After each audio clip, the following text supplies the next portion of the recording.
afwagting ons voete onder die tafel in te skuif. En vir U te sê, Here Jesus, Heilige Vader, voed ons vanmôre met die lewende brood. Die brood uit U huis uit. Die brood wat lewe bring, lewe wat die dood oorwin het. En ons sê vir U baie, baie dankie. U weet presies wat 'n porsie van U brood, wat 'n porsie van U ons nodig het. Want U is in die proses van ons heel te maak, ons volledig te maak, ons nuut te maak. En ons sê vir U baie dankie. Baie dankie vir U verlossende krag, wat ons verlos van so baie kragte en magte, begeertes, dinge, wat ons trek, en wat aan ons pluk, en met ons stoei. Maar ons sê vir U dankie dat hierdie oorwinning, van hierdie worsteling en oorlog, waar ons so baie keer verkeer, dat die oorwinning reeds aan U behoort. Ons sê vir U dankie dat U die een is wat ons vashou. Baie keer, Here, gly ons greep met U. En baie keer, Here, hou U ons vas in die midde van alles. Verseker U ons, niks sal jou werk, niks sal jou maak. Sê vir U dankie, Here Jesus. Maak ons oë oop, wil U ons ore besny, dat ons sal hoor wat U wil sê. In Jesus se naam. Amen.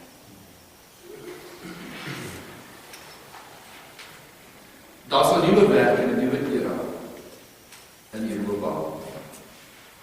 Beslis.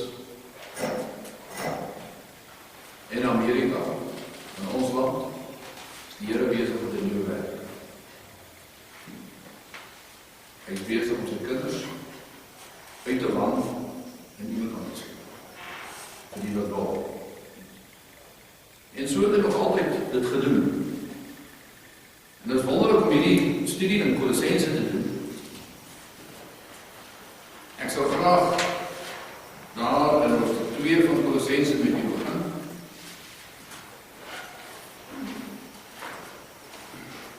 Kolossense 2 vers 10. Lees in die King James Bybel uit. Dis een van die sleutelverse in die hele brief. Paulus geskryf. And ye are complete in him, which is the head of all principality and power. Nou ons het dit al deeglik bestudeer, maar ek wil net daarop wys, daar's 'n dubbelpunt na die power.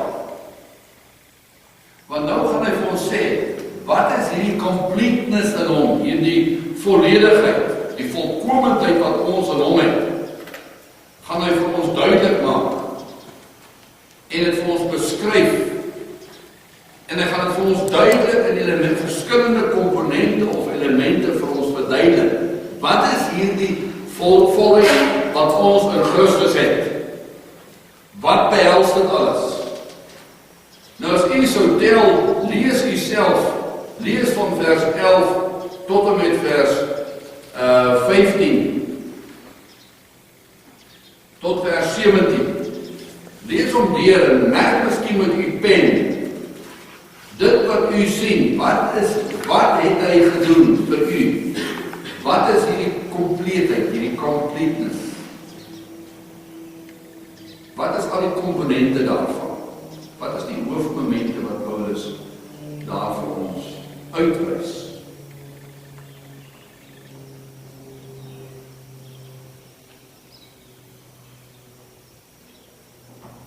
Tot en met vers 17.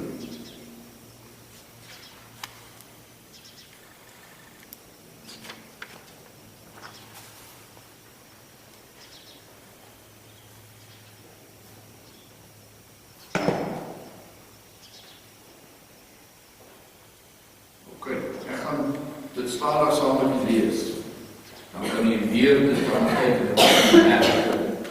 Wat is die komponente van hierdie volkomendheid wat hy vir ons bring? Vers 11. In whom, kom ek sê eers, wanneer hy sê in vers 10, ye are complete in him. U en ek is volkome in hom. Wat is daai woord complete of volkome? Ek het dit met u reeds bestudeer, ek wil u net herinner. Daai woord complete beteken die woord bride.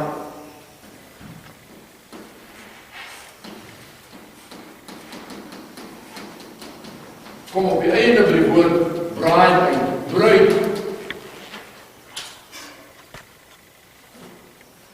So wanneer hy ons volkome maak, wanneer dit realiseer, wanneer die dinge realiseer in ons binneste, dan is ons heel, nee, die ander woord is heel. We've been made whole. Ons word heel gemaak. Dan is ons sy bruid. Sy bruid, en die woord complete beteken, hy is meer en ek minder. So wanneer daar die minste in my is, en die meeste van hom is in my, is wanneer ek in hom gegroei het. Want ons weet, 'n bruid, 'n vrou is nie net 'n bruid nie. 'n Vrou word eers gebore, dan word 'n vrou melk gevoed, dan word 'n vrou vaste spyse gevoed, dan groei 'n vrou, sy groei in statuur, en dan kom daar 'n tyd wat sy puberteit bereik, en dan kom sy tyd wat sy, wat is die mooi Afrikaanse woord? Hubaar. En dan trou sy. Dan sy het. En ons sien hier dieselfde proses in die woord, soos die Here het vir ons openbaar in sy woord. Dus sien ons hier dieselfde proses. En hier sien ons wat is die elemente van hierdie proses, sodat ons in hom kan groei. Hy sê in vers 11, in whom, sien jy, in hom. En ek het al reeds vir hierdie teken met die prentjie geteken, en jy ken hierdie tipe voorstelling van eers, hier is ek. Toe, Johannes 1 vers 12, sê, as ons hom aanneem, toe ons hom aangeneem, toe Christus in my kom woon, want ek het hom in my hart ingenooi, ek het vir hom spesifiek gevra, en dit bewustelik gedoen. Om gevra, kom woon binne my hart. Dis Christus. En dan ken Johannes 12 en vers 13 sê, dit lei na 'n geboorte, 'n wedergeboorte, wat 'n geestelike geboorte is, wat in ons harte gebeur. En nou is die proses dit, en dit wat Paulus met ons bespreek. Nou sê, wanneer ek minder word, deur dit wat hy vir my wys, wat nie soos hy is nie, wanneer soos ek dit bely, en in my hart daarvan besny, en hy my vlees kruisig in my lewe, so word Christus meer,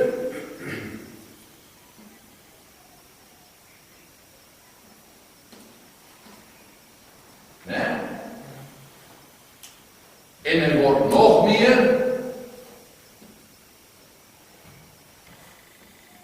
en as minder van my, en dan word hy nog meer, so, dat ek binne ons, en nou, hy net meer en meer word, en die ek kleiner en kleiner, nee, kom ons duid dit maar in van. Hier is hy, Christus, en hier word ek al kleiner. Hoe gebeur dit? Ek kies dit, en ek vra dit, en ek vra om het te werk in my lewe. Is dit 'n proses waarin jy moedeloos raak, wanneer jy meer vir jouself sien? Nee. Dis 'n proses van vreugde, want elke keer sien jy net, hoekom moes Christus gekom het? Want ek myself nie kan red nie, ek kan myself nie minder maak en hy homself meer maak nie. Ek sien dat dit 'n werk is wat hy moet doen wanneer ek hom elke keer vra.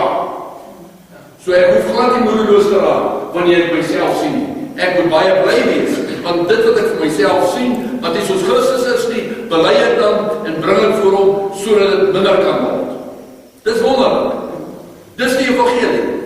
Dis die wonderlike boodskap, die goeie hoop. So elkeen van ons wat hier sit, het Christus binne in ons harte, wat ons het hom bewuslik gevra om in te kom. En nou sê Paulus, nou beskryf hy die komponente en die werking en die interaksie wat tussen jou en Christus gebeur.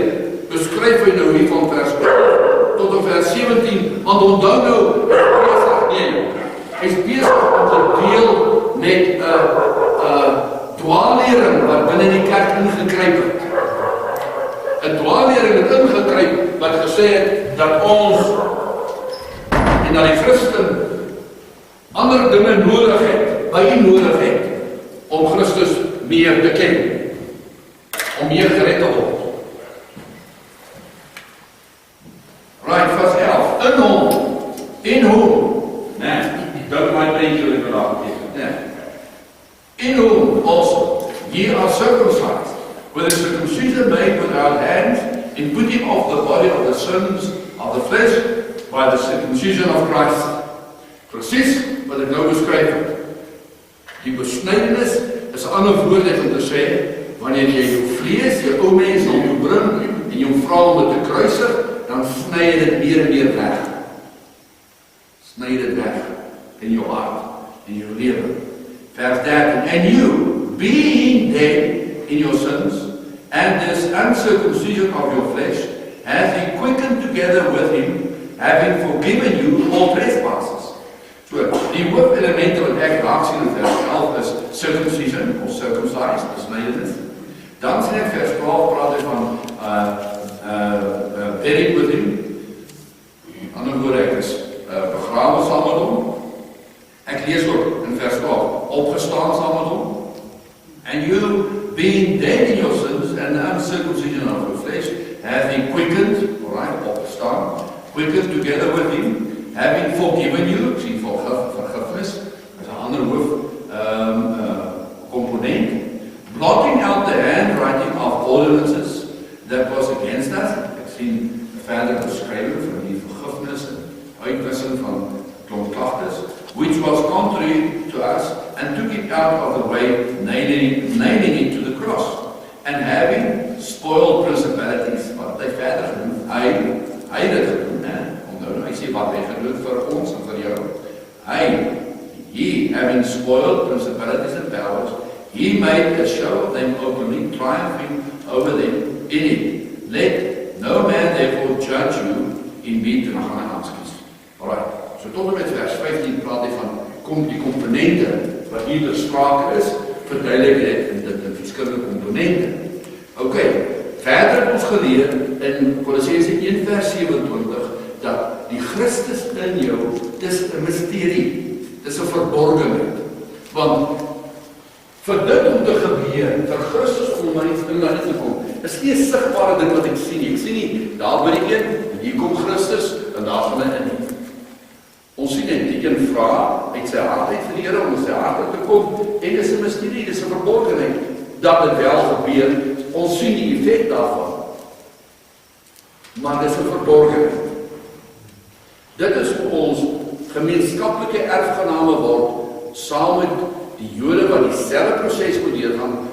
As 'n Jood die Here Jesus aanneem, dan is ons en die Jood wat Christus aangeneem het, is ons mede-erfgename van die erfenis wat God die Vader vir die mensdom het. Ok, dan praat hy verder, dan sê hy vers 11, in whom, wat ek net nog lees het, in whom also you are circumcised with a circumcision made without hands.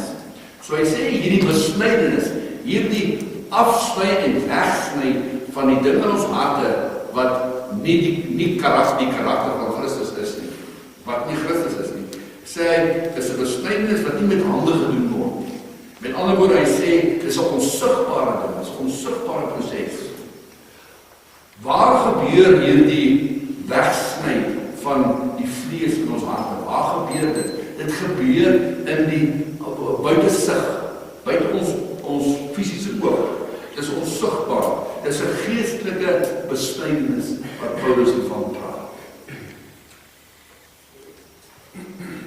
So, met ander woorde, soos wat ek besny word, hoe word ek besny? Ek vra vir Christus. Ek sien hierdie ding in my hart en hierdie ding in my lewe wat nie soos jy is nie, wat nie jy is nie. Sien ek en ek vra dat jy my daarvan sal verlos. Dit is die besnydenis wat hy dan doen. Dit is net 'n ander manier van hoe hy dit beskryf wat gebeur. Dat met ander woorde, dit is hoe op geestelik groei en dit is hoe wat ek minder word en hy meer word. Nou laasweek het ons gaan kyk om die woord besnydenis net verder te verstaan. Laasweek was 'n hele klompie van die hierson nie.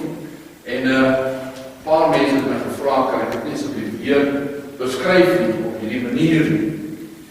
Ons het gekyk na die woord besny, wat ek hierdie uitveeg, wat ek net spasie het hierson.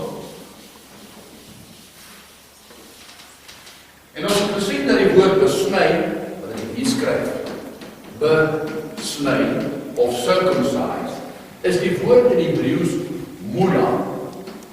Ekskuus tog.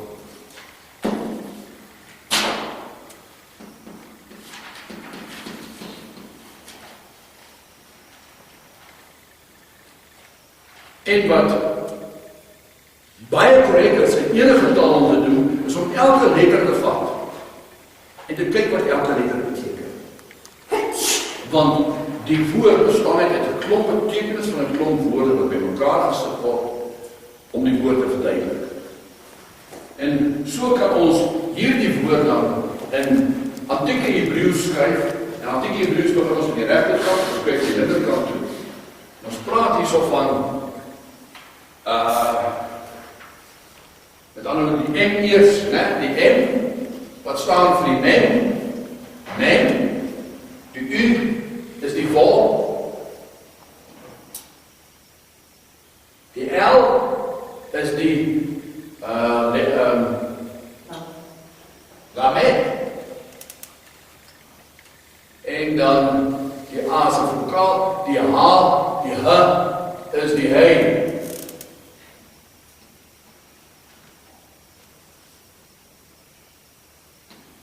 Dis hoe die woord in die antieke taal geskrywe word. Die rede hoekom ons dit in die antieke taal skrywe, die antieke taal is 'n prentjiestaal. Dit is 'n internasionale taal. Met ander woorde, as jy die prentjie verstaan, dan verstaan jy baie van die woord. En dit is wonderlik. Nou kom ons kyk net, wat is die komponente van besnydenis? Besnydenis bestaan van 'n ander element uit, met ander woorde. Die woord is betrokke. As ek nie die woord lees nie, as ek nie die Bybel lees nie, en toelaat dat die Bybel binne die Bybel is die raamwerk, maar dat God wat in die letter werk, sy gees wat in die letter werk, as ek nie toelaat dat sy gees met my praat,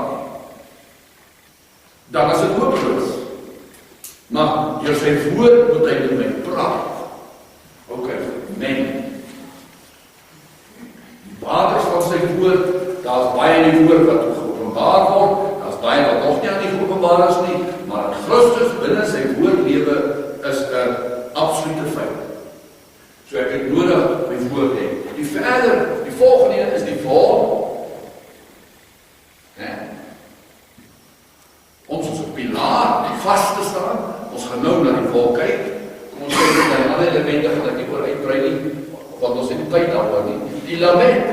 Wat is 'n volgende element van besnydenis? Is die lament. Die lament is 'n hele storie, ek het al vir julle gesê, oor elke letter is daar 'n dik kommentaar in Hebreëus. 'n Dik kommentaar. Wat die hele verduideliking en storie en implikasie van die letter is daai konsonant. Goed, so die lament praat van onder andere die staf van die herder wat jou guide en jou lei en jou leer en jou onderrig. So as ek nie toelaat dat die herder met sy herderstaf deur sy woord met my werk, met my praat en my rug en my lei nie,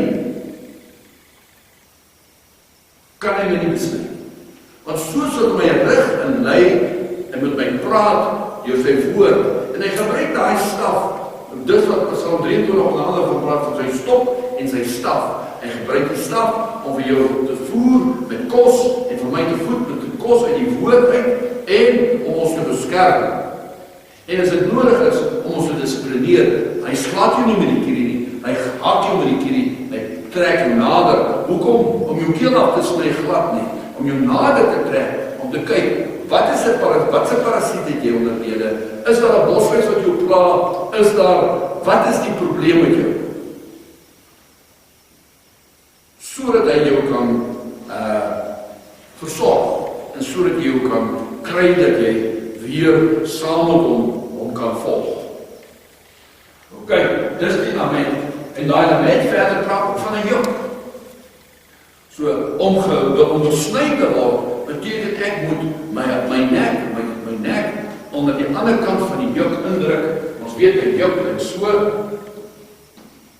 hierdie kant van die een osweg connector gedruk en daai kant die ander os, en dat God is die geleerde os, die groot, sterk, almagtige, soewereine God, die os waaroor die lewe gaan. Hy is die lewe. Ek moet my nek onder sy juk indruk en saam met hom toelaat dat hy my rug en lei met hierdie juk, wat nie toelaat dat ek enigiets doen nie, want die juk is 'n vaste paal wat tussen my en hom is, dis wat die juk is, né? Daai ding is vas, ek nie skeniere.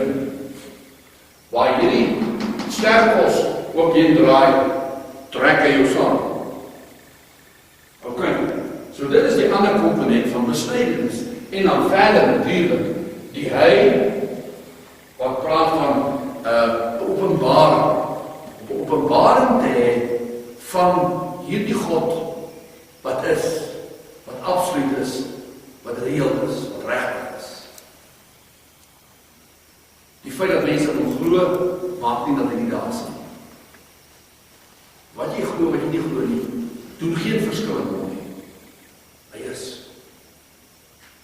Ok. Right, ons het laas week gaan kyk of gesê, kom ons kyk na een van die letters, van die woord Ola, van besnydenis, dan verstaan ons nog verder. Na hierdie verduideliking verstaan ons dit eintlik baie goed, maar om het verder te verduidelik en verlig, dat ons kan sien met nog meer prentjies in ons koppe, vat ons dan nou hierdie wol. Ons kan enige van die letters gevat het, ek het maar die letter wol gevat, en gekyk, waar kom hierdie letter vandaan? Want jy weet, die Hebreëse alfabet werk so, die een letter gee geboorte aan die volgende letter. Gee geboorte aan die volgende letter. So die karakter van die een letter gaan oor in die karakter van die volgende letter en word net meer en meer verduidelik en gaan oor in die volgende letter en so word elke letter opgeneem in die volgende letter. Ok, ons het laas weer gesien dat ek gaan hierdie keer in die antieke taal skryf, maar die taal is makliker vir ons. Eerstens kry ons die alef, né? Die alef. Ons gaan kyk waar die wol binne in die alfabet lê. Dan gaan ons sien die progressie van groei tot die letter wol, want dit is hoe die Here met ons werk wanneer ons besny. Right. Die alef praat van God, die Vader, en die drie-enige God. Binne die Bybelse Hebreëus, as jy dit neerskryf, is dit 'n gegewendheid. God is 'n drie-eenheid. Hy is Vader, Seun of Woord en Heilige Gees. Ons sien die alef, uit die alef het ons gesien kom die Seun, right, die bed, die huis. Die woord sê in Johannes dat die woord het came and tabernacle among us. Die woord wat uit die Vader uitgekom het, is die huis. Ok. Dis die Seun. Hierdie is 'n Vader, hierdie is 'n Vader, 'n Engels kies, hierdie is 'n Seun, en dan die volgende letter ek gaan net vir myself sê, 1, 2, 3, 4, 5, 6, 7, 8, ok. Die volgende letter in die Hebreëse alfabet, wat geboorte gee in die volgende is, uit hierdie bed uit hierdie struktuur uit hierdie huis uit Christus uit, wat die liggaam van 'n mens aangeneem het, wat het uitgekom? Uit hom uit het die Dalet, het die Mel uitgekom. Dit is hierdie letter, né? Wat praat van die Gees van die Here, die Heilige Gees. Wat ek vir julle sê is Hebreëse feite, is nie wat iemand het in sy dinge gesê het. Okay. Alleen wat ek nou vir julle sê hierso. Uit die bed uit sien ons die Gemel, ons sien die Gees van die Here kom daaruit om met ons te praat, te werk. Wat doen die Heilige Gees? Die Heilige Gees gaan na die volgende letter en dit is dan die Dalet. Ek het nou heel net ander alfabet op my kop te maak, dit is moeilik. Die Dalet. Goed, die Here kom na die deur van die hart toe. Kom na die deur van die hart toe om aan die deur te klop wanneer hy met 'n nuwe uit sy woord uit met 'n nuwe persepsie of 'n ander dimensie van homself wat hy wil bekend maak. Kom hy en hy klop aan die hart. Verhoorde kom hy na die hart toe en hy kom klop aan u, want hy loop uit die woord uit die skrif uit, kom hy en hy kom na u toe om vir u meer van hom te vertel, meer van u van te verduidelik. Ok, nou sien hy kom na die Dalet toe, nou hy wanneer u die deur oopmaak van die hart, vir die waarheid wat in die hart klop, dan sien ons, dan kom hy in, en dan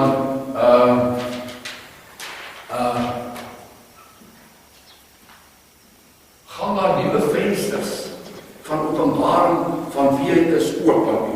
Daar gaan nuwe venster, 'n new window of opportunity gaan oop. U sien 'n nuwe geleentheid en u verstaan 'n nuwe aspek van sy redding wat hy na u toe gebring het. 'n Nuwe, wow, nou sien ek nog meer. Nou sien ek 'n groter technicalers, 'n groter met meer kleur, sien ek waar die redding bestaan. Ok, en dan, nadat ek dan nou die Huawei, nuwe openbaring van hom, sien ons die wal. Want die wal in die Hebreëse alfabet, die moderne Hebreëse skryf so, en die wal is daai wat daar geskryf het, né? Die wal is dan die geestelike man, wat met nuwe vaste strede, nee, wat is wat hy van praat, vaste strede, loop die geestelike man met nuwe vaste strede, hy het 'n nuwe openbaring gekry van dit wat in die woord uit, wat uit sy Vader uitkom, wat aan hom geopenbaar is. Hy het sy bene so regtig te lank. So, ok, maar nadat die geestelike man nuwe openbaring gekry, moet hy nou uitgaan. Met ander woorde, die wat ek sê, as ons na die Hebreëse alfabet kyk, dan vind ons die Zayen, né, die Zayen, of in die moderne Hebreëse teken so, en by ons Hebreëse so, die Zayen, en die antieke Hebreëse teken so, né, en die Zayen praat dan nou van wapen. So die geestelike man is die ontwapen. Dit wat die geestelike man vandag ontvang, is 'n wapen ook in sy hand, en is meer van die woord. 'n Nuwe skerpte van die woord, 'n nuwe snykant van die woord, wat aan u en my verduidelik word. Ok, so, die geestelike man gaan nie net gevoed en met 'n nuwe wou, 'n nuwe blik van wie Christus is, uit nie, hy dadelik gaan hy met 'n wapen in sy hand. Die waarheid wat ek ontvang, maak u 'n meer gedigte krijgen in die koninkryk van God. Right. En dan, natuurlijk, sien ons dan die 8ste letter in die Hebreëse alfabet is dan die die get, die getal dit, die get in die moderne, in die Bybelse Hebreëus geskrywe, word dan so geteken, of geskryf, dat ek net dit vir julle skryf. Ek gaan nou vir julle verduidelik, die get, dis hoe die get lyk in die antieke Hebreëus, die get in die Bybelse Hebreëus word so geteken, dis twee zaïns langs mekaar. Dit is bietjie tegnies, maar dit is baie nie, ek gaan die wonderlik op bewys. In die Torah scrolls word die get op twee maniere geskryf, want dit 'n dubbel boodskap. Ok, so ek skryf die en. Partykeer vir die get bestaan die get uit twee, baie keer sien mense nie eers daai ding lyk of dit aan mekaar is. Word die get op die manier geskryf en hy word partykeer wanneer dit nodig is op die manier geskryf, zayen en 'n vol. Ag, zayen, ja, en 'n vol, dis reg. Daai twee maniere geskryf. Ek gaan nou terugkom daarna toe, want daarom lê ons 'n groot venster verskyn om hierdie boodskap wat Paulus gee, wat hy in sy kop het, onthou nie, dis hom politiek, wat hy in sy kop het, wat hy probeer oordra in taal, verstaanbare taal, aan die gelowige, aan u en my. Ok. Right.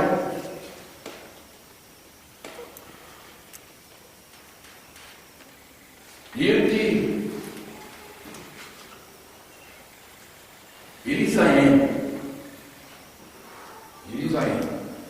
Wel, kom ons sê eerder so. Hoekom het nou gaan die alfabet toe aan, né? 23 is aan. Hoekom het dit nou maar net op hier aangegaan? Want as ons praat van besnydenis het plaasgevind op die 8ste dag. Nee. Die 8ste dag. Ons het laasweek gesê, die 8ste dag is die opstandingsdag. Nou gebruik ons net die alfabet om te kyk na die 8ste letter om verder besnydenis te verstaan. Wat ons wel hier sien is dat al hierdie komponente vorm deel van die besnydenis. Want besnydenis vind so plaas. Ek moet in 'n situasie, wanneer ek myself sien of in 'n situasie is, moet ek God as die een, as die alef sien as die een in beheer. En dan moet ek na sy woord toe gaan. Sy woord, die skrif, wat nie leeg is nie. Die skrif alleen, die letterwerk gaan my nie help nie. Ek moet die Heilige Gees moet ek ontmoet binne die skrif. Die skrif moet ek toelaat dan. Die skrif sal aan my hart toe aankom binne daai situasie en in my deur van my hart klop of my sê, hey, ek wil nie moet oopmaak, ek wil vir jou nuwe dinge wys binne die situasie. En wanneer ek dit dan wel doen, dan kry ek dat 'n nuwe venster gaan oop, 'n nuwe venster van begrip gaan oop in my kop. En ek verstaan wat die Here mee besig is. En dan begin daar, en dan kom die geestelike mens uit, en die geestelike mens ontvang uit dit wat hy kry, die skrif uit, ontvang hy dan 'n wapen. Die zaïn, die wapen, die woord van die Here, hy sê daar, the sword of the Spirit is the word of God.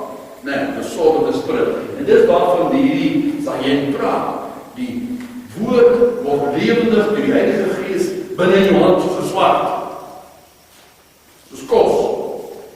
En daai woord, zaïn, en die woord zaïn, word verdeel in twee. Soos wat ek hier nou vir julle gaan verduidelik, word twee verdeel in die Hebreëse taal. Dit beteken die woord brood, nourishment, nee, die zaïn.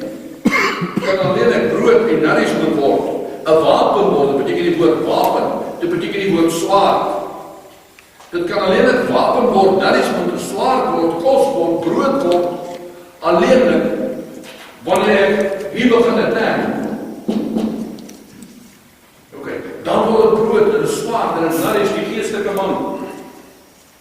En wanneer die geestelike man gevoed is deur die woord wat 'n waal is, 'n openbaring is, wanneer dan kan dit 'n fence, wat ons het geleer al die gek is 'n fence, is 'n heining wat om jou gespan word, om my gespan word.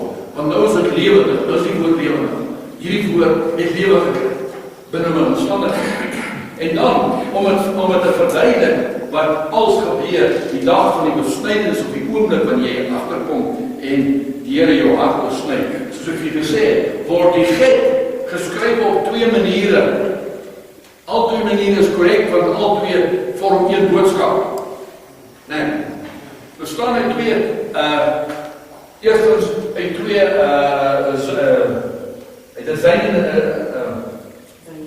Zayen. En jy weet, in die Torah scrolls het hier die Hebreëse letters nog kroontjies op. Dit is 'n fenomenale taal. En kroon op. Die Here die kroon opgesit. Hulle het geskryf waar die kroon moet wees. Dis hoe dit geskryf is. Mens sien altyd wanneer jy na die Bybelse Hebreëus kyk, altyd die krone nie. Maar ek gaan nie vir julle nou die krone opteken. Die krone op die get. So ek teken nou in rooi. Dis baie klein, ek hoop jy kan dit sien. En hierdie kant natuurlik ook. Hierdie elke Zayen, daai Zayen kroon op. Ek teken dit altyd by. Okay. Hier raak die kroon aan mekaar in die scrolls. Okay. Want they are yoked together. Hulle word saam gespan. Okay. Ekskuus tog, ek het hier vir hierdie Here net in kroon. Okay. Want hierdie praat, ek het nou gepraat van die geestelike man wat die wapen kry. Hierdie praat van net vir die mooi skrywe. Hierdie praat van die Heilige Gees. Die Heilige Gees. En hierdie praat van die Gees van die gelowige wat saamgejoog word. En in die Hebreëse taal sê hulle dis waar die Heilige Gees jou seël. Ons lees, ons sal nog uitkom by Paulus, waar die Paulus verduidelik en sê, die Heilige Gees seël jou af. Dis hier waar hy jou seël. So u en ek moet die pad volg. Dan kom die Heilige Gees, wanneer hy sy hande op jou sit, met sy waarheid, dan seël hy jou af. Val dit. Okay. En verder, in dieselfde proses besom die Here dit in 2 maniere skryf. In dieselfde proses, hier kry ons weer die gelowige, die gelowige. Of laat ek eerder vir so sê, hier is die geestelike mens, die vernuwde mens, en wat daai waarheid beleef, wat in dieselfde juk is met die Zayen, die lewende brood. Die vol, die geestelike vernuwde deel, en die geestelike deel van sy karakter wat opstaan in jou, wat saamgejouk word, en dieselfde juk te gaan trek met die woord, as die eenheid.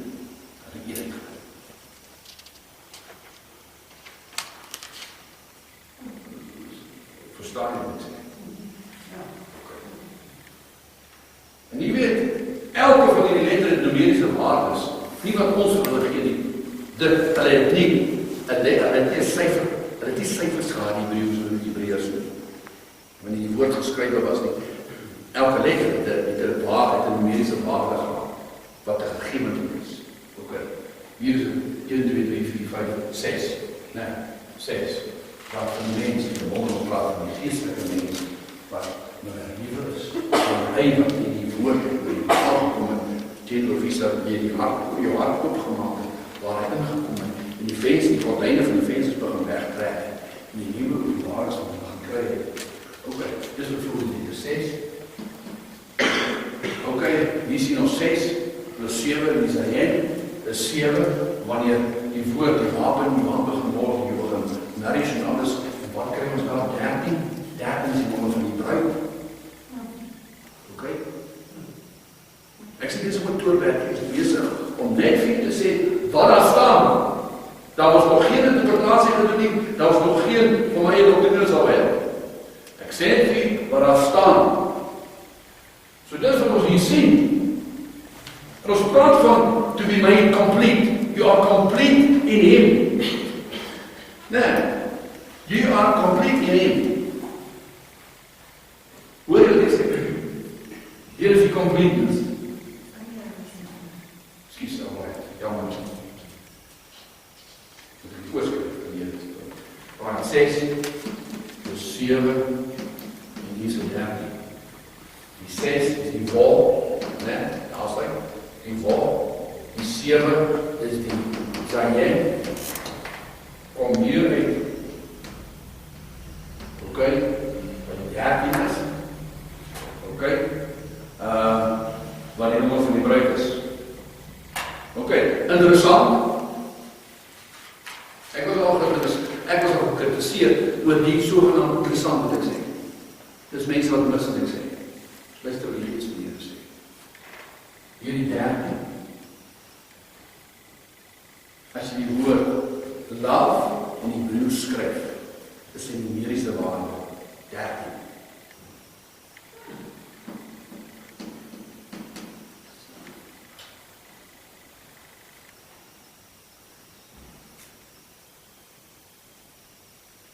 Ja, wanneer die Here ons in 'n situasie sit, dan kan ons praat van die Here is lief vir my, ek is lief vir die Here, maar wragtig, weet jy wat, as jy begin met 'n pad begin met ons stap, soos wat hy hier met u begin stap, en jy het hierdie proses deurgegaan, en jy kom hier, dan kan jy sê, ja, ek is lief vir die Here, ek is lief vir ons. Ek het daarvan verdeel die pad wat ons volg. Ok, so as ons gaan kyk net, hoe die wol gebore word, wat jy so kan sê, gebore word in jou en my lewe, hoe hy gebore word deur die proses van besnydenis, en wat die komponente van besnydenis is. Dan maak het by Briese, as die kerkwêreld, so 'n grap daarvan maak, met hulle vlak, uiters vlak manier, van besnydenis, onder die woord besnydenis om te gaan. Besnydenis is 'n baie duur en 'n baie kosbare en 'n baie innige proses wat die Heilige Gees jou deurvat en my deurvat. En toe kom die punt waar hy 'n deel van ons aan hom vasmaak met 'n huwelik, met 'n vertroue, met 'n completeness. Okay, want Paulus is besig om 'n dwaallering aan te stuur. Wat gesê het, en wat sê, en wat ons vandag nog vind, is dat sekere kennis jou bring by 'n sekere verhouding. En sekere kennis maak jou 'n sekere spesiale persoon. Dis nie so nie. Die kennis wat jy hier kry, moet jy spesifiek die kom waaroor het gaan. En die persoonlijke ervaring moet hê. En dat is wat die boek is. So, wat Paulus die behandel hier met die Kolossense, behandel hy praat oor uiterlike besnydenis.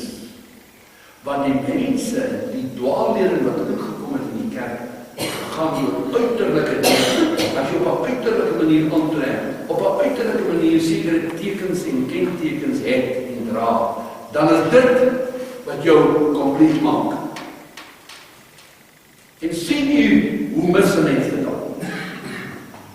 Ok, so enige uiterlike teken, of het nou in vorm is van 'n mode, of klere, of hare, of die hou van sekere feesdae, Paulus gaan nou aan daarmee, ons gaan geen punt nog verder duidelik maak, hy sê enige van daai het niks te doen met completency, dis 'n dwaallering. Hy sê, dit is hierdie storie van die wanbegrip van wat is besnydenis, was deel van die Colossian heresie. Nou kan ons aangaan, ons kan praat van die Colossian heresie, ons kan praat van the Today heresie in the church, ons kan praat van die Pinkster heresie, ons kan praat van die CGC heresie, ons kan praat van die charismatiese heresie. En wat is die heresie is, dat jy as jy konformeer aan die uiterlike,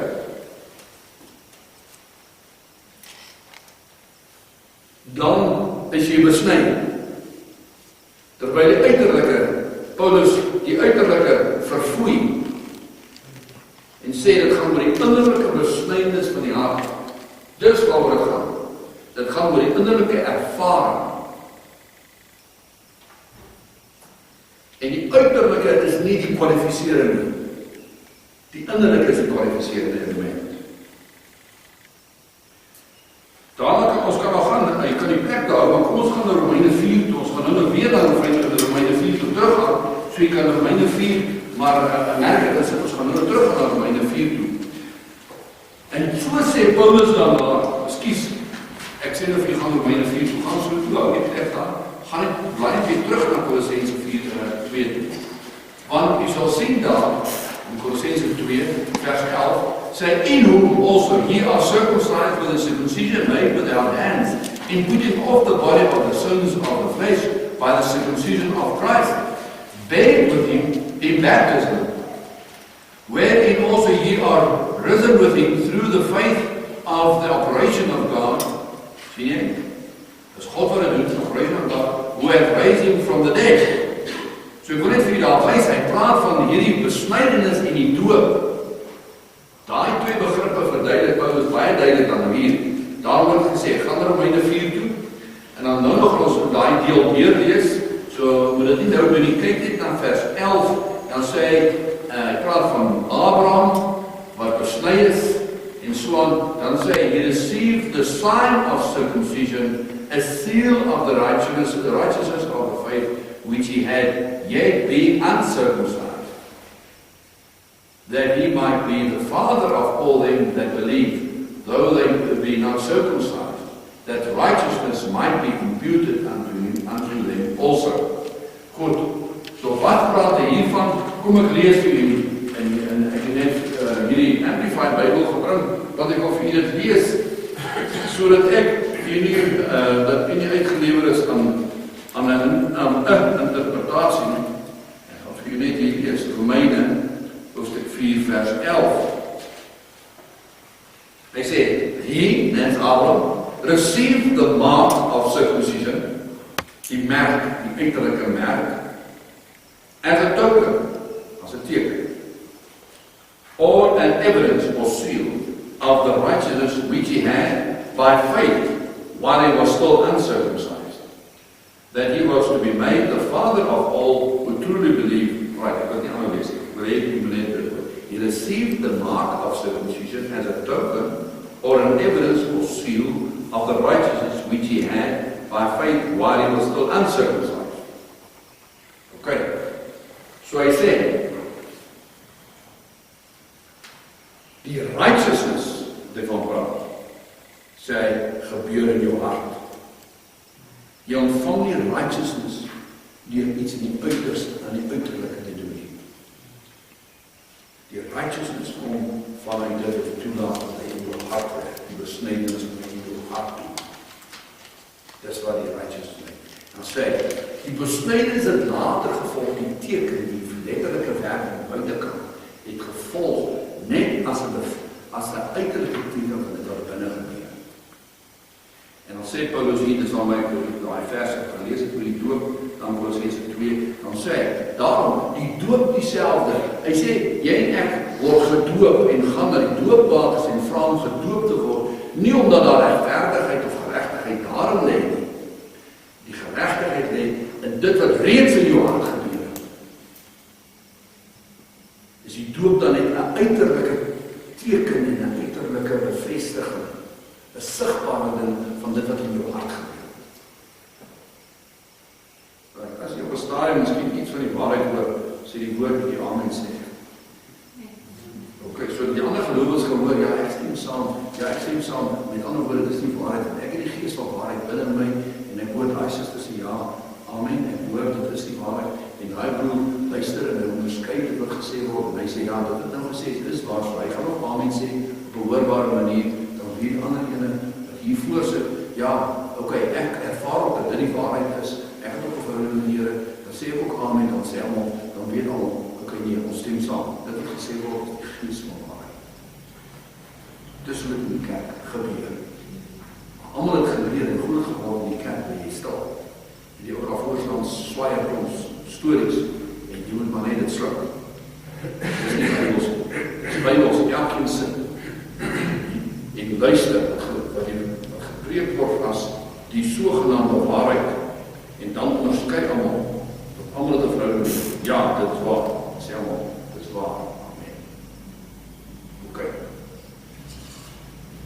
Goed, as ons by die saam met dan na Romeine 6 toe gaan, wil ek net verder met die lees, want mense dink die begrip van groot hoop, soos ons het noem, onderdompeling, groot hoop, na bekering, ons dink dit is 'n uitgetrakte saak in die eie hart, en wanneer die onder andere Afrikaners beweeg, maar daar is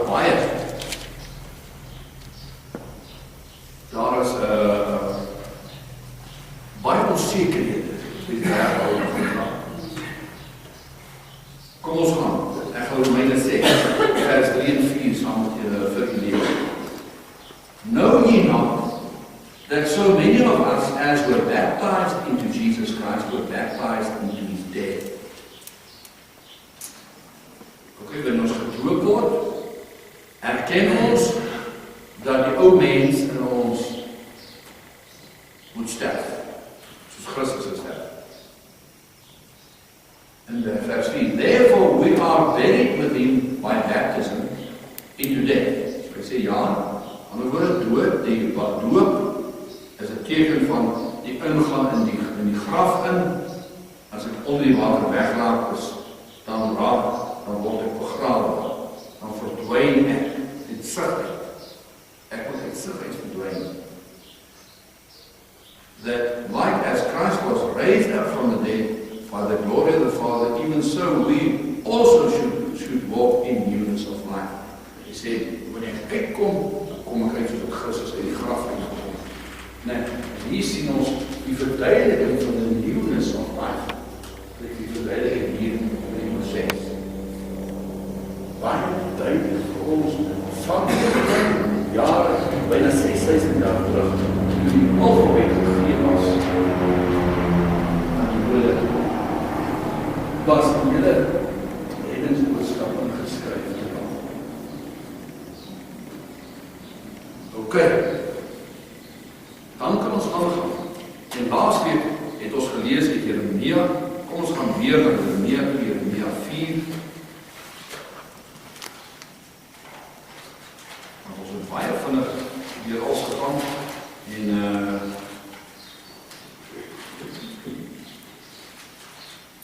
wanneer Paulus nou daaroor praat, het hy al hierdie agtergrond, nooit al hierdie geskrifte het hy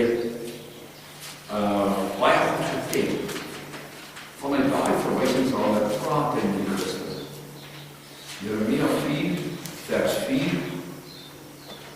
Hier sê die Here, circumcise yourselves to the Lord. Sien nie, hy gee vir hulle opdrag, dit is hulle verantwoordelikheid om dit wat in hulle harte opkom, wat nie Christus is nie, om daai proses deur te gaan. To circumcise yourself to the Lord and take away the foreskins of your heart. Nou daai woord hart, het ek laas week gesê, is die woord L-A-B-E, dis die manier hoe jy dink. Dit beteken die diepste van jou wese, daar waar jy redeneer, dink, praat met jouself en alles, sê, hoor jy so daar in jou diepste wese, sorg dat jou gesprek in jou diepste wese, dat Christus die middelpunt daarvan word. Christus is nie altyd die middelpunt van die gesprek in ons harte nie. Nee, hy is nie altyd die middelpunt van die gesprek in ons harte nie. En dit wat dan nie Christus is nie, moet ons dan, as ons tot agterkom, bely, ons sê, Here, ek praat verkeerd, ek dink verkeerd in my hart. Ek bring dit na jou voete, sny dit weg, sny dit my hart uit. Raak ontslaan daarvan, ons het. Dan gaan hy aan, hy sê, ye men of Judah and inhabitants of Jerusalem, lest my fury come forth like fire and burn that none can quench it because of the evil of your doings.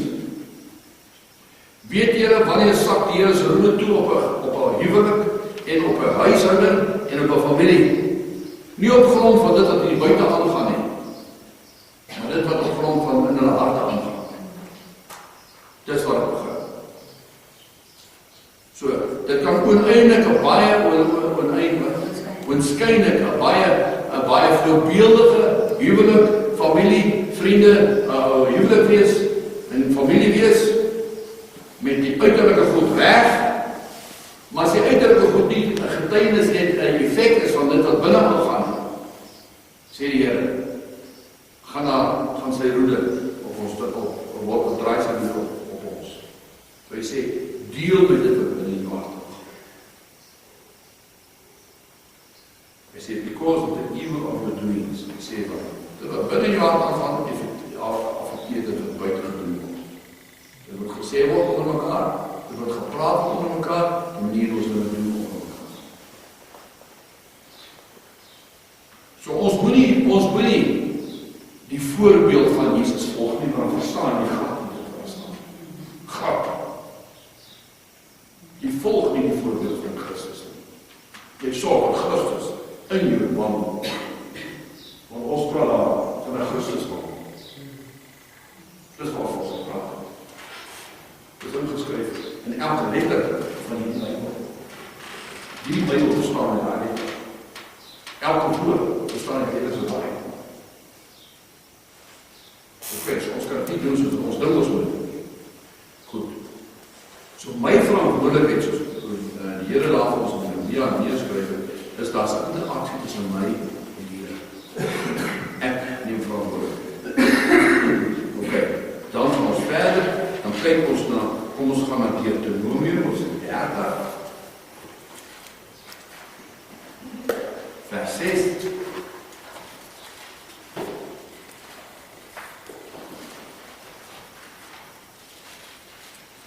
Vers 6.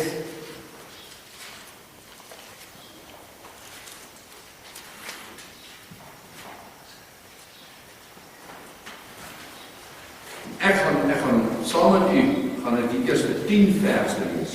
U kan vers 6 onderstreep of merk, maar ek gaan die eerste 10 verse lees van Deuteronomium. Dit is 30. And it shall come to pass when all these things are come upon thee, the blessings and the curse, which I have set before thee, and thou shalt call them to mind among all the nations, whither the Lord thy God hath driven thee. Hy sê, wanneer julle verstrooi het mekaar uitgejaag is, nee, ons kan dink aan egbreek, mense wat met mekaar uitgejaag is, gesinne, families, geliefdes kom nie by mekaar uit nie, want daar was net nie harmonie nie, daar was onmin, wanneer jy self uit mekaar uit is. Jy kan self, die Bybel leer dit, die rabbies en vir die mens geleer, jy is ook a nation of yourself. Ok. Jy sal dit lees, as jy Psalms lees, praat baie keer van a nation, en dan praat hy van die individu. Hy praat baie keer van die individu as 'n eiland. Ok. So, dit is ons, as jy wanneer jy uit mekaar gejaag is, en nou disharmonie is, and shall return, vers 2, unto the Lord thy God. En hy sê, as jy omkeer, hy woord return, is die woord shu, is S-H-O-O-B, dit beteken as jy terugkeer na die Vader se voete, and shall return unto the Lord thy God, and shall obey his voice. Luister, hoor jy, and you and I will obey his voice. Hier is ons leer, ons is heel tyd hierso. Hier, ons kan die skrif vir ons hê, die Bybel vir ons hê, maar as ons nie luister na die stem wat uit die Bybel uitkom nie. Nee, die stem van die gemel, van die Heilige Gees.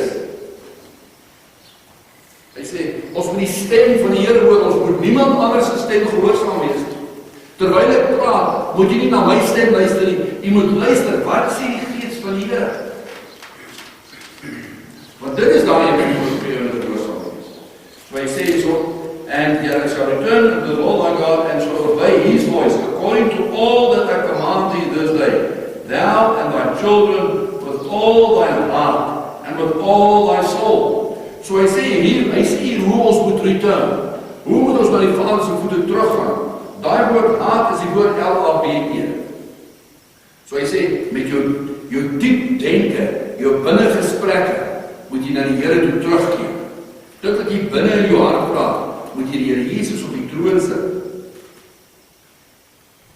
en die ander vir hom gee dat hy dit afsny. And with all thy soul, daai woord soul is nefesh. Die nefesh soul, dit praat van ons keuses. Ek moet hier in my hart keuses maak, die hele tyd. Ek moet my hart kies, dat ek luister na sy stem. Of ek kies in my hart, dat ek nie luister na sy stem. So hy sê so, as jy wil return na sy voete toe, as jy wil terugkeer na die Vader, luister na sy stem, en luister hoe jy binne praat, en luister wat jou keuses is, en kies. Kies hom, hy sê, as jy dan hom kies, that then the Lord thy God dan will return thy captivity. Hy sê, dan sal die Here jou gevangenskap. Daai woord captivity beteken prisoners, dit beteken a figurative form, a former stage of state of prosperity.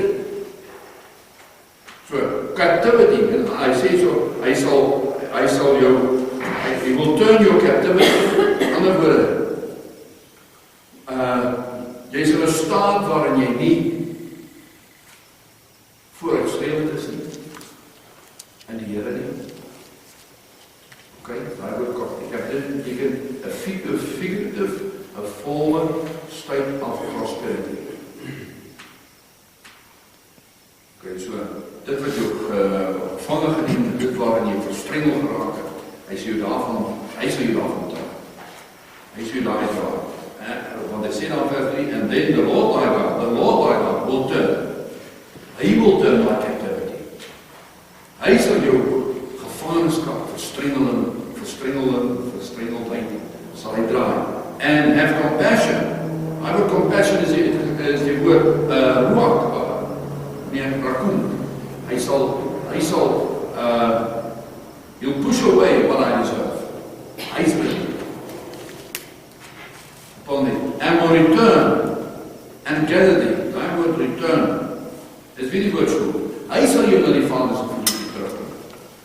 And gather thee in jou versamel voor die voete van die Here. So jy weet, ons kyk praat van genade nie. My genade, lees die woord. Al wat die genade begin inskop, is wanneer jy begin kyk wat in jou hart aangaan. Wat ons in vers 2 gelees het, jy begin die regte keuses maak, jy begin terugdraai na hom toe, jy begin kyk na die regte gesprekke, jou binnengesprekke, en dan begin hy jou draai. Dan begin die groot mechanismes werk.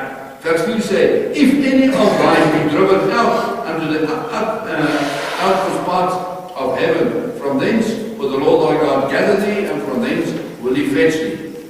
Daar's geen plek waar iemand nie kan terugkeer na die Here nie. Hy sê, maak nie saak hoe ver jy weggedraai het nie, jy kan terugkeer. Nou ons draai in 'n dag, draai ons baie keer ver weg van die Here af, dan jy weet hoe dit voel. Jy voel jy, die Here is duisende kilometers van jou. Hoe gaan jy terugkeer? Die sê ons. Hoe moet jy doen?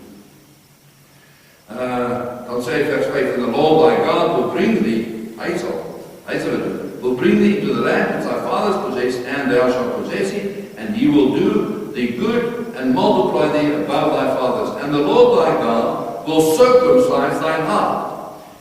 Ons het in Jeremia 3:4 vers 4 gelees, ons moet ons harte circumcise, en hier lees ons, hy sal ons harte circumcise. Hy probeer ons wys, as 'n interaksie. He will circumcise thine heart, weer eens, L-A-B hart, jou binnengesprekke, and the heart of thy seed. Sien jy dit? Ek wil dit net vir jy gewys het. Ek het laasweek nie, ek dink ek het dit laasweek tydens gemaak. Hy sê, as jy as pa en ma en oudstes van die volk en volwasse mense as ons hart in die Here terugdraai en ons lewenswandel daagliks deur die tyd toelaat dat ons harte circumcise, sê hy dan, wat sal hy doen? And he, the Lord thy God, will circumcise thine heart and the heart of thy seed. Die harte van ons kinders. Hoe is die beste manier dat jy kan die kind die beste geleentheid gee dat die Here se hart besny? Sorg dat jou hart besny is. Sorg dat jou hart besny is. Dan sê die Here, ek sien hoe kan sê. To love the Lord thy God with all thine heart, weer eens L-A-B-E, and with all thy soul, nie vers jou keuses, dat thou mayest live. Hoor jy alles? Vers 7. En, kyk net alles wat gebeur, kyk in die reaksie wat die Here sê, hy verantwoordelikheid voor sal neem. As jy en ek net bewus word van jou binnengesprek en jou keuses in jou hart. And the Lord thy God will put all these curses, hoor jy? Die Christene sê ons die curses is als van Lucifer. He will put these curses upon thine enemies and upon them that hate thee which persecute thee. And thou shalt return and obey the voice of the Lord, and do all his commandments, which I command thee this day. And the Lord thy God will make thee plenteous in every work of thine hand, in the fruit of thy body, the fruit of thy cattle, and so van ons aan.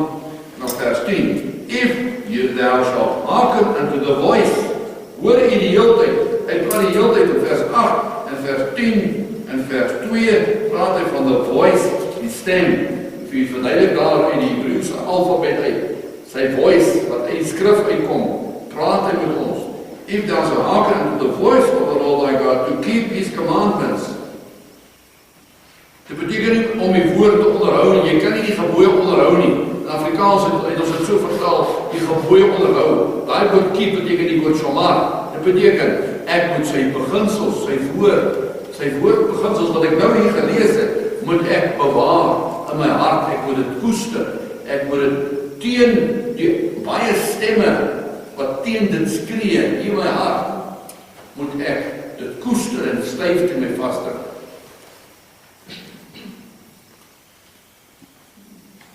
Ok, as jy daai skrifgedeeltes lees, daai Deuteronomium daar 30 en so aan, en 28 en 29 sal jy sien, dat die Here vervloek die Here vervloek die een, wat nie na sy stem is.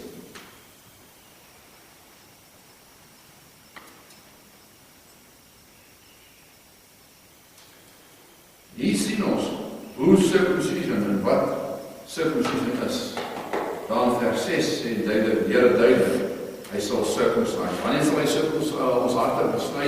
Wanneer ons in repentance wandel? Of kom ons sê 'n ander woord, wanneer ons oorgawe van ons wandel maak. Dan moet oorgaan, dan besny my hart.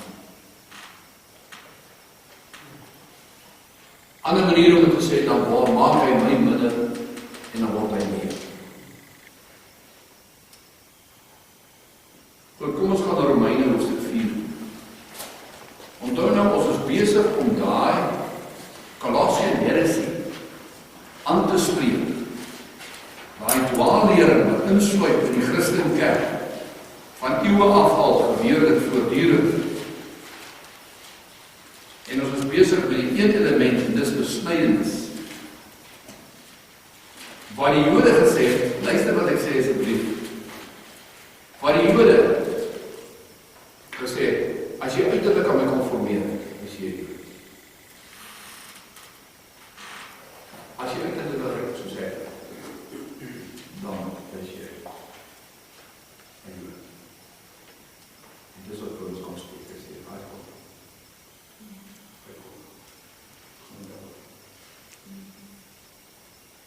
Dit is die versie. Romeine 4. Ons gaan lees op vers 7. Hier is ek besig om dieselfde probleem wat in Rome onder die Romeinse Christen bestaan. Dat hy anders weet. In Rome het baie gesien Jode gebly. Die ons met die beatbugs, die Jode het die groot gehad. Die ons in die kerk kan onderhou. Daar gebly. Ok. En hulle het gesê, as jy uiterlik in die Jodelik, is jy Jood. As jy uiterlik die dinge met die Christen, dan is jy Christen. Nie wonder wat in die kop met die maag aangaan nie. Dis wat hulle sê, dis 'n dwaallering. Vers 7 tot 7 sê, saying, blessed are they whose iniquities are forgiven and whose sins are covered. Blessed is the man to whom the Lord will not impute sin. Cometh this blessedness then upon the circumcision only, or upon the uncircumcision also? For we say that faith was reckoned to Abraham for righteousness. How was it then reckoned? When he was in circumcision or in uncircumcision? Not in circumcision, but in uncircumcision. Hy sê, Paulus was gereken as 'n geregtige of regverdige of 'n geredde persoon voordat hy die teken in die uiterlike ontvang. Die uiterlike teken het Paulus gesê, en sê hy in Galasiërs en sê hy in Kolossense, as jy nie eers by die uiterlike teken kom nie, so wat.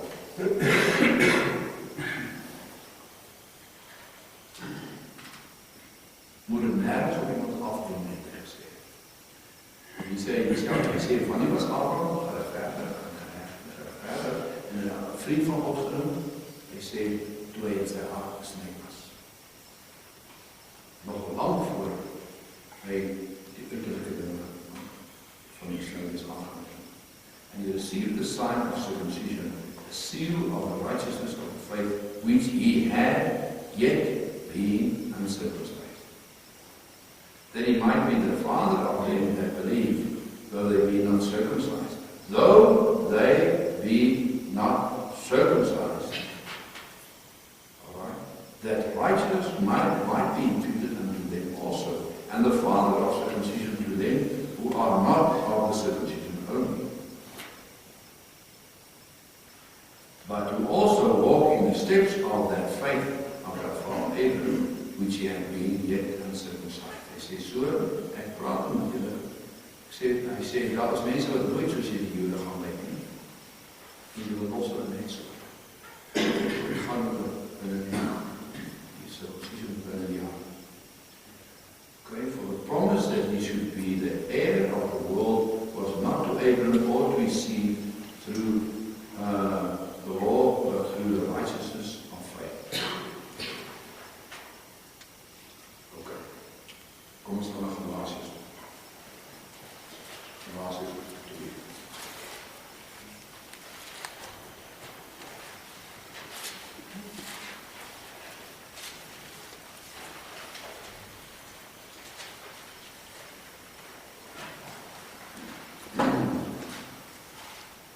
Vers 15 tot 21. Galatians 2, vers 15 tot 21. We who are Jews by nature and not sinners of the Gentiles, knowing that a man is not justified by the works of the law. By works of the law kan jy byskryf legalism. Jy kan aanskryf, die Joodse kommentaar sê dit duidelik. Dis nie wat ek dink ek kan sê nie. Jy kan sê, die Joodse kommentaar sê, by the law, the works of the law kan 'n mens skryf, sê hulle, legalism, wettisisme, knowing that a man is not justified by legalism, but by the faith of Jesus Christ. Even we, Paulus spreekt himself in, have believed in Jesus Christ, that we might be justified by the faith of Christ, and not by legalism. So no man is ever justified by legalism. Wat is legalism? Hoe klink legalism? Legalism klink so.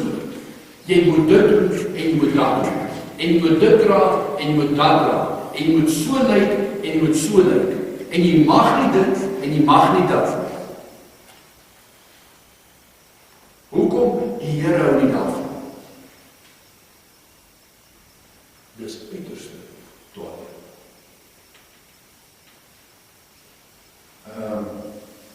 Hy sê so, and not by the works of the law. For by the works of the law, or by legalism, shall no flesh be justified. But if while we seek to be justified by Christ, we ourselves also are found sinners. Paulus sê, soos wat ons toe nou gevind het dat geregtigheid of justification, wat is justification of regverdig maak, sê Paulus toe, al ons, hy wat Paulus is, wat aangetrek was soos 'n fariseer, hy sê al hoe ek toe gevind het ook regverdig gemaak word, was om Christus in my hart aan te neem en toe te laat dat Christus 'n werk in my hart te doen. Dis al wat ek kon vind. Vers 18. For if I hold again the things which I destroyed, I make myself a transgressor. What did I destroy? The works of the law. Het legalism sê, het ek goed bijgezet word, en het vernietig. For if I hold again things which I destroyed, I make myself a transgressor. Hoor jy? As jy vir jouself wet en reeltjies gemaakt en gesê, dit en dit moet ek doen, beiden by wat Christus gedoen, want daarmee en daarmee het plesier in God. Sê Paulus die som, die is 'n transgressor. So enigiets wat jy doen, waar Christus nie die sendepunt is, wat jy doen waarmee jy God plesier. Maak jou 'n transgressor. Sal ek het eerst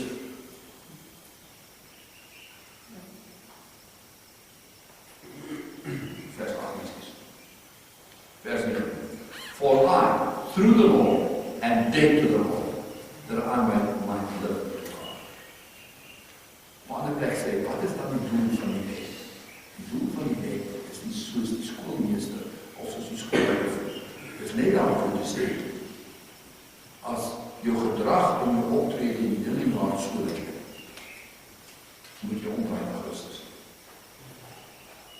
Wys net vir jou, hoe is wat verstaan jy nie Christus nie? Jy kan nie volg nie. Dis net hier om jou te wys. Dis net die collega altyd gepraat van parameters. Dis die parameters. Dit is nie toe die parameter. Dat mense doen dan ons weg. Nou wel, parameter wys vir jou net.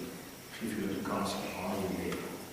Die woord, die law, wys net vir jou. In my leven. Maar nie bykom nie, as jy die Heer ons Christus aan, sy guns aanwend, uit onsself uit nie. Maar al ons die Vader sy guns leef is die Seer.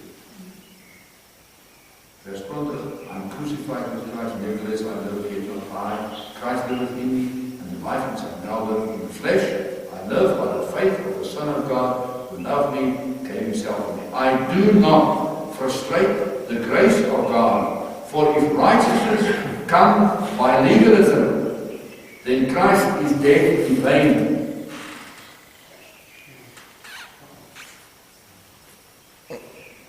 So what sê die woord? If you want to live under the law, you live under the curse. Wie verstaan dit?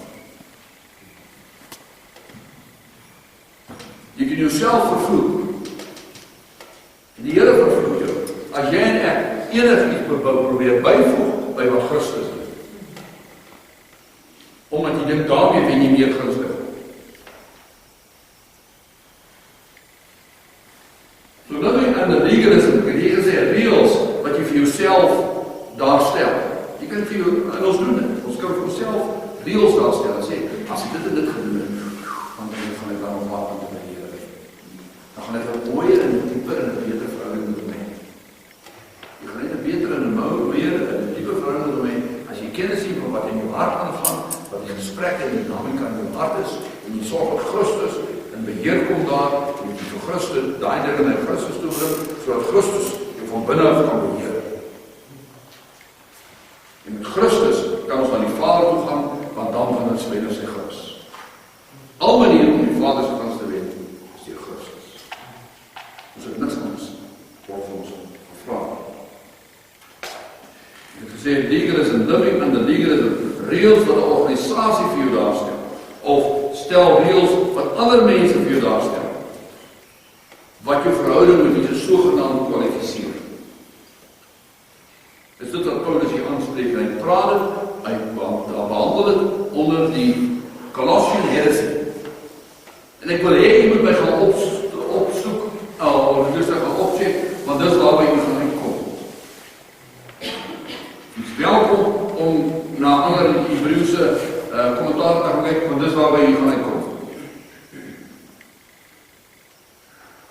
So legalism is living under the curse. Now, how can I identify legalism? Or living under the law? Hoe kan ek dit identifiseer dat ek dat ek wettisties is? Of dat ek wetties is? Of dat ek onder die wet lewe? Of anders gestel, hoe kan ek identifiseer? Want jy weet, hierdie goed is subtiele goed. Hoe kan ek identifiseer dat ek onder Kolosse se dwaalleer verval het? Eerstens, as jy agterkom, jy het 'n lysie van do's en don'ts vir jouself aangestel. Goed wat jy moet doen, goed wat jy nie moet doen. That you should do them or not do them. Dat dit jou verhouding kwalifiseer. Die tweede ding, wanneer jy as Christen jou liberty verloor, jou vrymoedigheid in die Here Jesus, wanneer jy jou joy, jou vreugde verloor, wanneer jy reël wat jy vir jouself daar stel is, wil jy so ek gaan nog opgetree stafak. Ek het heeltemal vergeet van die Here en is nou al die einde van die dag. Nou skielik om nou te vergeet. Ek kan nie nou omdraai. En vir die Here sê ek saam, ek moet eers gou 'n bietjie gaan met die Bybel lees en dan moet jy so sterk swaai en nader kruip, slep so. Plaas om te sê, hoor jy so, Here, ek kom agter. Ek het heeltemal vir U vergeet. Ek is jammer, ek is skuldig. Vader, U het vir my seun gegee, Christus. Draai om en kom na U toe in blydskap. En nou sien ek hoe met Jesus gesterf het. Dit sê vir my baie duideliker. Kyk hoe ver hy van hom afgegaan. Kyk hoe ver hy weggedwaal van hom. So dit is nie 'n ding van, ek het het alweer gedoen. Kyk, is dit alweer. Nee, dit is kwessie van Christus se waarde moet in jou ervaring meer en meer. Die meer en meer, ek meer en meer besef. Maar, dit is so ongekom. Kyk, het het gedwaal van hom. Ek het nie maar vergeet van hom. Ek het hierdie ding probeer self oplos en hy als 'n gemors gemaak, of 'n sukses gemaak, maar ek het heeltemal van hier. Okay. En die verdere indikasie van legalism is you become critical. Jy raak krities. Want onthou nou, jy het dit onder die reëls vir jou gestel, of 'n organisasie vir jou sekere reëls gestel, of ander mense het sekere reëls opgestel, en nou weet ons mekaar. Twee merkies hier, regmerkies, verkeerde merkie. Regmerkie, kyk vir saai. Weer, die verkeerde merkie. Ek het dat nie goed gedoen, ek klink dan nie so nie. Ek doen dan prachtig nie dit nie. Wonderlik. Dis ek sarkastisch, en ben dan nie verkeerd verstaan. Okay, die kritische onder die eigen totale kritische. Ek het gesê cynical. Ek sien is goed. Ja, dat sien. Kerk is van die pad af. Kerk is so en so. Mense is so en so. Dan, so recht ou sien ze. Knop. Oké. En dan verder natuurlijk, legalism brengt trots. Trots. Ek het altyd my deels na. So ek voel goed. Ek sal goed voel. Ek kan van op die kom nie kan nie. Maar trots, dat geestelike trots. Arrogant. Ek gesê, puffed up with self-righteousness. Ek skryf nou artikel in Engels, so dat dan nog aan Engels praat. As ek nou is. Skryf dan later in Engels praat. So vertaal ons soos ek het dan kyk. Okay. Ek vir Henry goed vir die man in Engels praat. Puffed up. With self-righteousness. Is that puffed up with self-righteousness?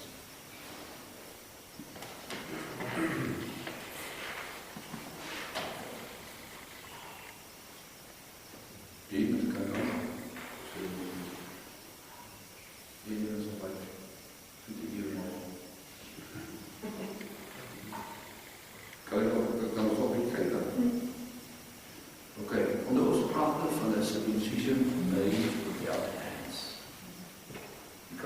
6 minute gaan. Ons praat van circumcision made without hands. Nee, met ander woorde, ons sigbaar dat die Here jou en my harte doen. So waarvan praat ons? Ons praat van separation, afsondering. Ons praat van heiligmaking, holiness. Ons praat van circumcision. Sterk wat vir dieselfde beginsels te doen. Maar Kolossense 2, kom ons lees vers 14 tot 15. Ek gaan vir u vra, u wat die King James Bybel het, maak nie saak wat sy Bybel het. Lees dit hardop. Al klink dit die mekaar is nie probleem nie. Kom ons lees dit hardop vir onsself. Net dat ons net weer die bloed hier ons Bybel kan voel. Kolossense 2 vers 14 en 15. Kom ons lees dit 1, 2, 3. Blotting out the handwriting of ordinances that was against us, which was contrary to us, and took it out of the way, nailing it to the cross, and having spoiled principalities and powers, he made a show of them openly, triumphing over them in unity. Okay. Dit is miskien dinge wat ek al gehoor het, maar ons gaan meneer, ons slaan nie een vers oor in die studie van Kolossense of Filippense nie, want ons hanteer alle beginsels van die Here vir ons gee. Okay. Hy sê, having forgiven you all your trespasses, net vers 14, blotting out the handwriting of ordinances. Het jy geweet, dis 'n besigheidsterm wat Paulus in daai tyd bestaan het, wat hy gebruik. En daai besigheidsterm is dit was, hy sê, it means a certificate of indebtedness in the debtor's handwriting. Daai handwriting of ordinances. Okay, so wat beteken dit? Beteken, dis 'n skuldbrief wat verpligtinge op het, wat geskrywe is in die handskrif van die skuldenaar.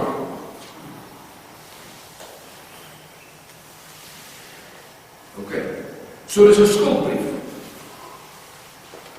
Daar's 'n skuldbrief teen my. 'n skuldbrief wat my verdoem het.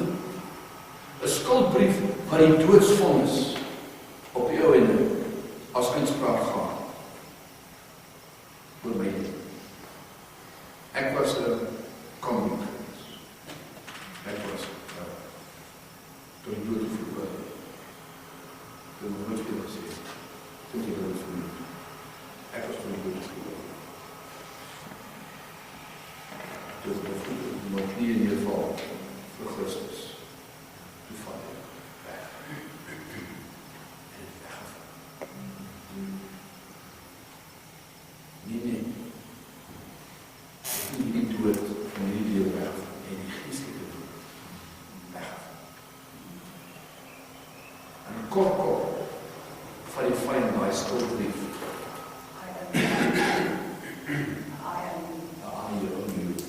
Vat hy die skuldbrief, swaai hom voor my. En ek het al die skuldbrief gevat en gelees. En die verdoemenis gevoel. Tot ek besef. Hierdie skuld is my kant.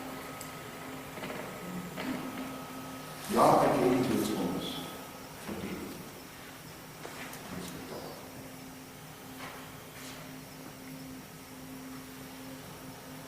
Dit is nie fantastisch. Kom ek lees, ek gesê het of die Amerikaanse deel daar vertaal en lees daai deel. Hierdie is die punt van my lewe. Daar is my vrou wat ek agtergegaan het.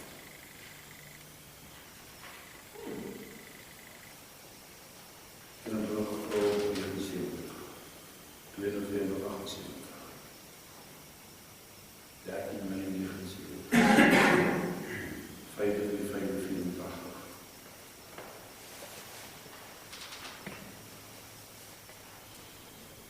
Toe 25 minuten deur die aansien profesie wat my gegee is. Profesie wat die Here vir my gegee het, toe ek in gebed was in Brits, toe ek saam met ander kamers was.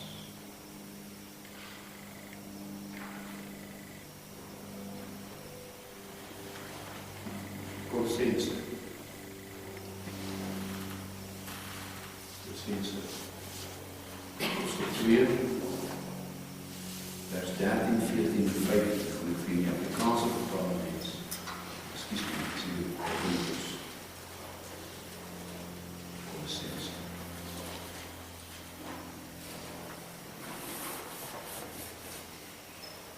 Die lint van die Bybel het al begin is in die geleer. Dit is wel baie vol. Kolossense 2, vers 13 en 14. Hy wat ons verlos het, ekskuus 2, vers 13. En julle wat dood was, deur die misdade en die onbesnydenheid van julle vlees, het hy saam met hom lewend gemaak deurdat hy julle al die misdade vergeef het. En die skuldbrief teen ons, wat met sy insettinge van ons vyandig was, uitgedelg en weggeruim het deur dit aan die kruis vas te naal. Nadat hy die owerhede en magte uitgeklee en hulle die openbaar ten toon gestel en daardeur oor hulle getriomfeer het. Lees u, sien u, hoor u wat ek hoor. Ek praat van die gees van die Here. Hoor u wat sê die gees van die Here? Daai woord spoil in vers 15, having spoiled principalities and powers. Wat is principalities and powers? Ek het laas vir u gesê wat die Hebreëse betekenis is, toe hy ook verwys het daar in vers 10 van principalities and powers. Daai principalities and powers het ons laas gesê, beteken everything en enigiets, enige ding wat na jou toe kom, waarvan Christus nie wilpunt is nie. Invloede deur die lug, dinge wat mense sê, wat kerke sê, kerkleiers sê, daai powers soos influences, influencing powers. Now, how did he spoil those principalities and powers? Hoe het hy dit gedoen? So hy didn't only cancel the accusations of the law that is against us, because the law accuses us consistently and constantly. Sy wet weer aankla. Hy het my nie net daarvan verlos nie, maar hy sê, he also spoiled the principalities and powers. He conquered or disarmed principalities and powers. We entice people to follow, en weet jy, ek het gaan kyk, ek gaan check, ek het stel Afrikaanse kommentare gekry van verklarende Bybels, Afrikaanse verklarende Bybels van die 33 vertaling. Ek praat nou daaruit van 'n ander ook. As ek nou sê, kom daaruit ook. Hy sê, ek het nou in Engels vertaal, who entice people to follow asceticism and false teaching. Wat is 'n asket? Asket is onthouding. Jy onthou jou van sekere goed. Jy doen nie dit nie, jy onthou jou daarvan. En wat hulle daai tyd gedoen het, byvoorbeeld, hulle het kameelhaar klere aangetrek sonder onderklere, dat die kameelhaar hulle die hele tyd moet kastei. En daarmee het hulle gedink, hulle bring hulle guns by die Here. Of hulle het die klooster era aangebring en gesê hulle sonder hulle af, hulle bou hoë mure sodat die wêreld kan buite bly en sonde kan buite bly en hulle binne hulle eie Ethiopië kan volg, hulle eie hemel kan volg. En hulle het weer eens verval onder hierdie misleiding, want die probleem was, hulle was diskant, hulle was aan die binnekant van die wal, van die mure. Sonde was daar, die ou mens was daar, die harte moes besny geword het, maar hulle besig gehou met buitegoed, met die buitelike goed. En hier sê Paulus, het hy gedoen, dat het Christus doen, behalwe dat hy en jou my vergewe, en ons skuldbrief teen die kruis vasgespijker het hy omgedraai, en het vir al die owerhede in die mag gesê, hoor jy so, julle het weet wat ek met julle gedoen het. Daai word spoil beteken, en hulle het blijkbaar gedoen, daai dit is waar die kommentaar sê, hulle het 'n soldaat gevat en sy klere uitgetrek, en sy wapentuig sy wapens van hom afgehaal, en hy gespoil. Hy was dan openlik, wat is 'n soldaat sonder sy klere en sonder sy wapens? As jy iemand wil totaal intimideer en breinspoel, dan trek jy as die klere uit. Kyk wat is hy dan? Is ons die waardigheid ontneem, is ons die status ontneem, is ons die menswaardigheid ontneem, dis wat jy gedoen het in die oorlede in die macht. Met die openlik gestroop van hulle macht en van hulle kracht en vir hulle sogenaamde invloed. En dis wat Paulus probeer oorbring in die Christen in Kolosse om vir hulle te sê, hoor hierso, daai invloede, daai snaakse lering wat ingekom het, wat ingekryp in die midde van asketisme en allerhande goedrukkies wat jy moet doen en nie moet doen en onthou en allemaal goed. Hy sê, daai goed, kom die oorlede en magte, dryf daai die goed. Hy sê, daai oorlede en magte is ontneem van hulle waardigheid, van hulle krag.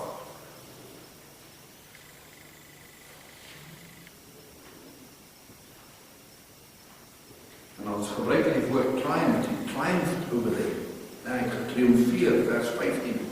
Sien ons daar. And having spoiled principalities and powers, he made a show of them openly. Sien die openly? Die Here het die vyand sy oorhede en magte omkleed, hulle wapentuig van hulle al weggevat en alles. Dis ongelukkig die Christene en die res van en die ander mense in die wêreld wat hulle hulle wapentuig teruggee. Wat hulle eintlik bekleed. Deur dat hulle dit volg. Hulle volg die invloede van hierdie lering. Having spoiled principalities and power, he made a show of them openly, triumphing over them in it. Daai woord triomfeer is die woord wat gebruik was daai tyd in daai samelewing wanneer 'n generaal terugkom na 'n slagveld. Jy het dit seker al gehoor, maar waar hy terugkom van sy slagveld, dan die generaal voorgery in sy glorie. En soos wat hy deur die strate gery van die stad en van die land op pad na sy hoofkantoor toe, militêre hoofkantoor, politieke hoofkantoor, soos wat hy gery het die mense dan bomme uitgegooi oor hierdie triomferende generaal en hom toegejuig en alles. Hy sê, onthou, ek het vooruit gery soos 'n Romeinse generaal en agter my kom my soldate en agter hulle kom hierdie oorwinnaars, die verslandes. En gewoonlik wat gebeur het, die wat gestroop is van hulle wapentuig en van hulle wapens, is hulle deur die strate gemasseer en die triomf openlik geproklameer, dan het hulle die vyand gevat wat oorwin was, gevat en hulle doodgemaak. In aanskouing van hom moet hulle in die graf gedryf. Dis wat Christus gedoen. Hoekom leer ons? Ons marmot gaat. So spring ons. So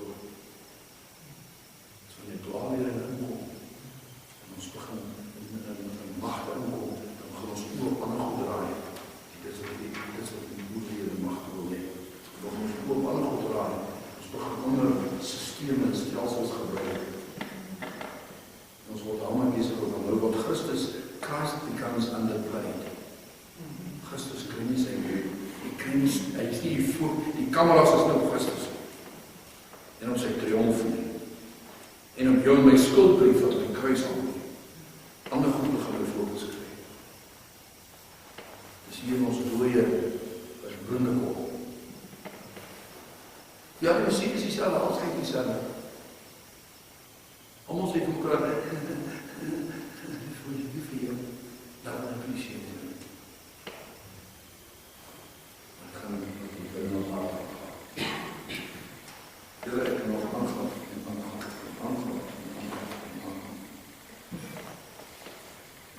Kom stop eens. So is complete victory is evident. That's why I'm thinking.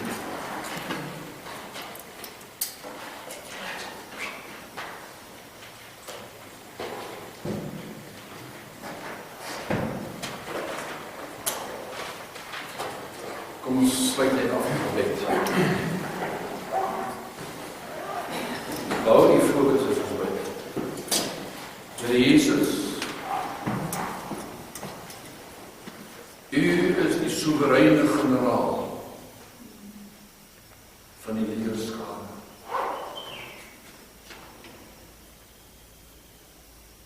En U deur die kanale en tonnels en woorde van die hel het U getriomfeer. Van die dieptes van wanhoop en skuld en verdoemenis en dood het U in die prosesie getriomfeer, gemasseer.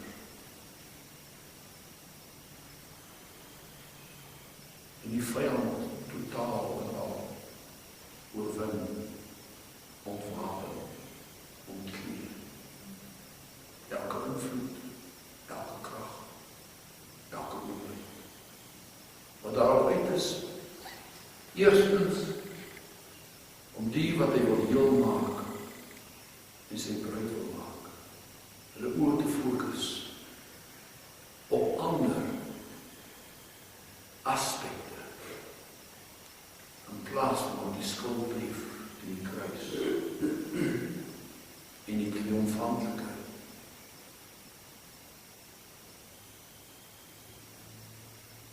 bekendstelling en ontwapening van Lucifer met al sy oorlede mag. Here Jesus, U triomfeer. En U wil in ons harte en ons lewens triomfeer. En U probeer vir ons, deur die brief wat U vir ons geskryf het deur Kolossense, probeer U ons deur ryk